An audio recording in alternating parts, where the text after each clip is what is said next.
নমস্কার বন্ধুরা, শ্রীকথার নতুন এপিসোডে আপনাদের সকলকেই স্বাগত জানাই। আশা করি আপনারা সকলেই সুস্থ আছেন, ভালো আছেন।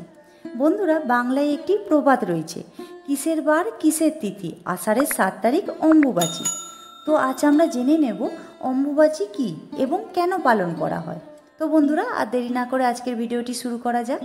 অম্বুবাচী হলো হিন্দু ধর্মের বাৎসরিক উৎসব।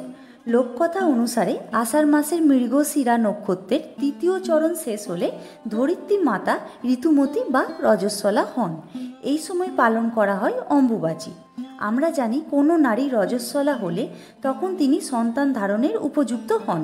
ঠিক তেমনই মনে করা হয় বর্ষার আগমনে ধরিত্রীর মাতা রজস্বলা বা ঋতুমতী হন। এরপরই ফলে ফুলে ভরে যায় পৃথিবী। এবার বন্ধুরা, আমরা জেনে নেব অম্বুবাচী কেন পালন করা হয়।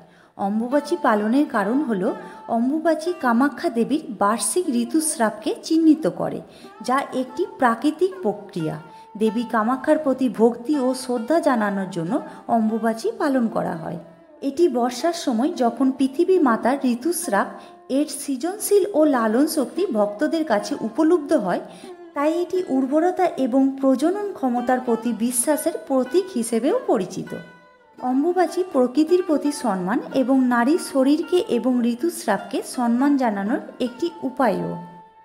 অম্বুবাচী শেষ হওয়ার পর নতুন করে কৃষিকাজ শুরু হয়, যা একটি নতুন শুরু এবং উর্বরতার সূচনাকে নির্দেশ করে।